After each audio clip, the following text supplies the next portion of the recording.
Have you ever been erased by the very people who were supposed to love you the most? That's exactly how I felt on my 32nd birthday. While I sat in my apartment, waiting for a single call or text, my family was throwing a lavish party for my brother. They didn't just forget me. They demanded that I pay for his celebration with my hard-earned bonus, $20,000 I had worked myself to the bone for. And when I refused, my father didn't hesitate. He looked straight into my eyes and said, "Support the real success in this family. Tell me, what would you do if the people who should protect you treated you like you were nothing?" My name is Clara Jennings, and for most of my life, I played the role of the forgotten child. On paper, my life looked polished. PR director in New York City, high-rise office, clients who actually valued my ideas.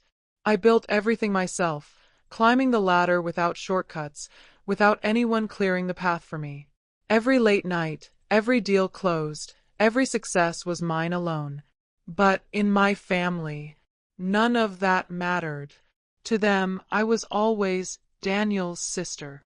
Daniel Jennings, the golden boy, the star quarterback back in high school, the hometown hero who, according to my parents, could do no wrong. He became a flashy real estate investor, though everyone conveniently ignored how many times my parents had quietly written checks to rescue him. Every reckless gamble he made was excused as ambition. Every failure was just a learning step. Meanwhile, I was held under a microscope. If I got a B on a test, my father shook his head. If I landed a promotion, my mother's only response was, "That's nice, dear.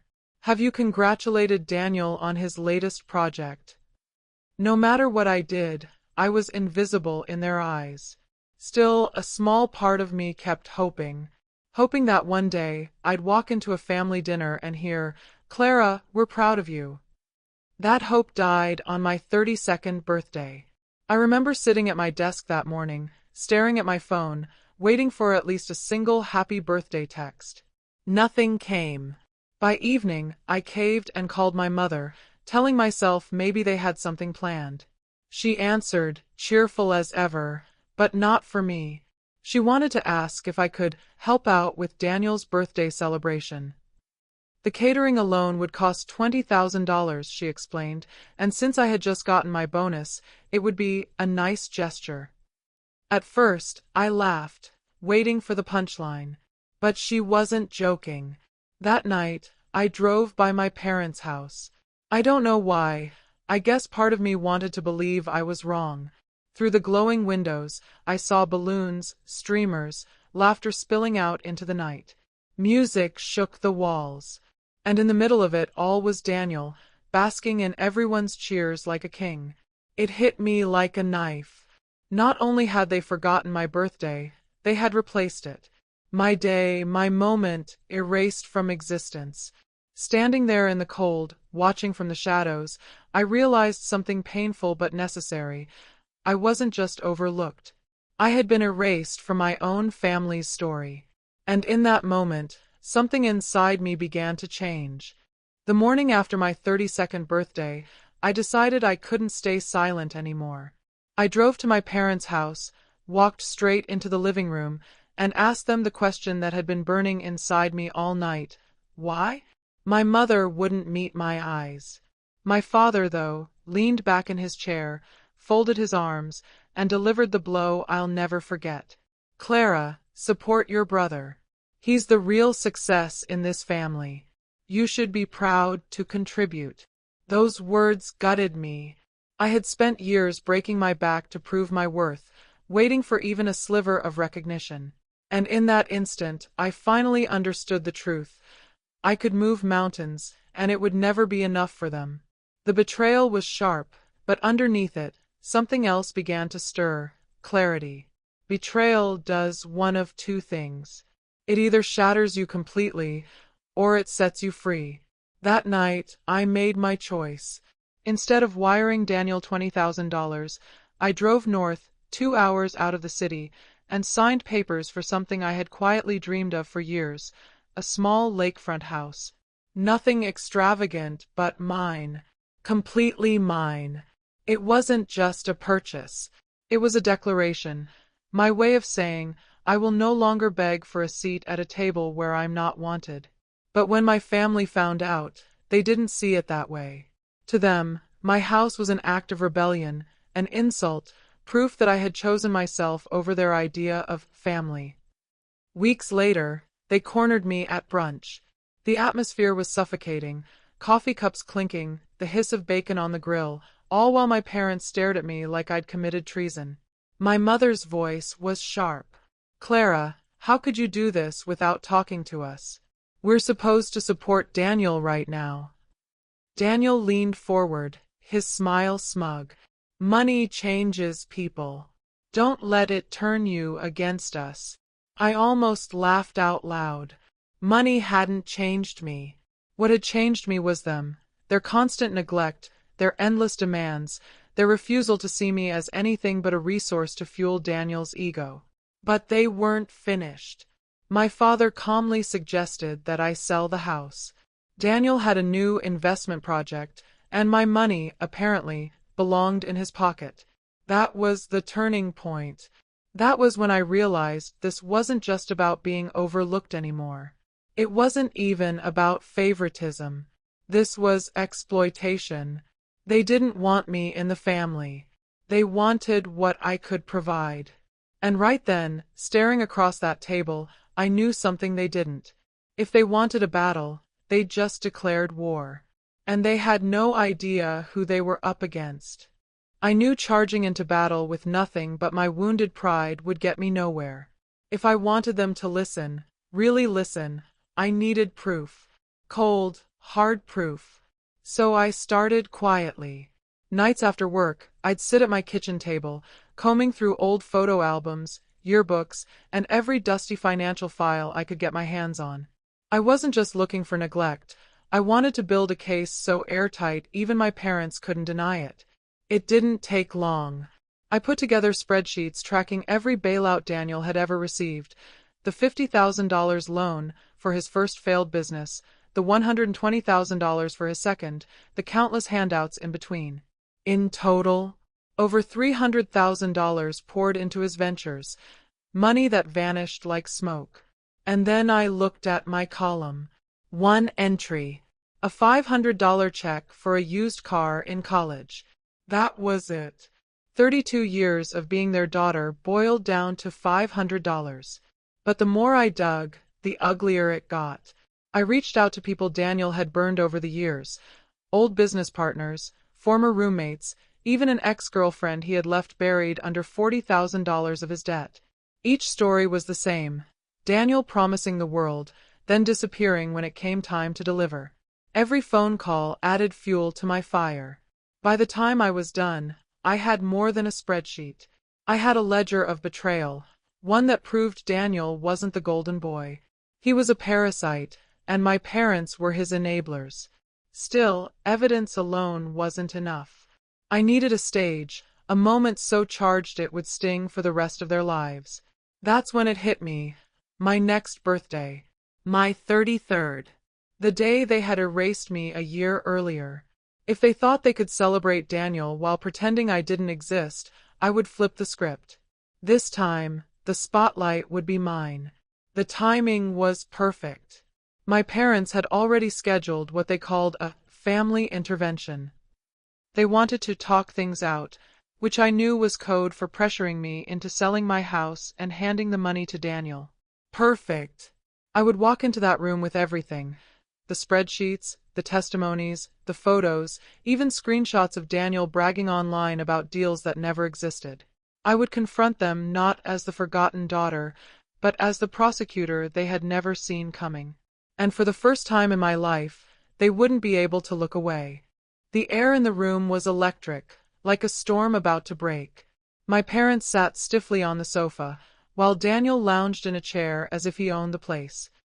He smirked at my decor, muttering loud enough for me to hear, "All this money, and it still looks like a rental." I didn't flinch. Let him gloat. The higher his arrogance climbed, the harder he'd fall. When the clock struck 7, I stood before them, the projector humming behind me. My neighbors, colleagues, and a few close friends leaned forward, unaware of just how deep this family rot went. "Thank you all for coming," I began, my voice steady. "Tonight isn't just about my birthday. It's about truth. And it's about accountability."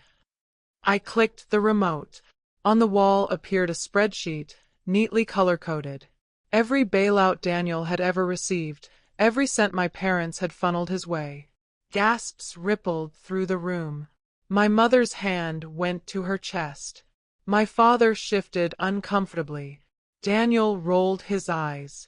"This is pathetic, Clara. Digging through old records? You're jealous, that's all." "Jealous?" I shot back. "Let's test that theory." I clicked again. Photos appeared, Daniel posing beside cars he never paid for, dinners funded by loans that vanished, even checks from my parents marked gift while I had nothing but a single $500 contribution to my name. The audience murmured. I could feel their judgment sharpening like knives. My father tried to rise. "Clara, enough. Family business doesn't belong here." I cut him off. "Dad, you once told me to support the real success in this family. So let's define success." The next slide froze the room cold. Federal documents. My contact in finance had delivered what I needed. Daniel's latest luxury condo project wasn't just floundering, it was under federal investigation. Fraud, tax evasion, investor deception. His entire empire, nothing more than a ticking time bomb. Daniel's smirk disintegrated. His face drained of color. That's not true. You're bluffing." I pressed play.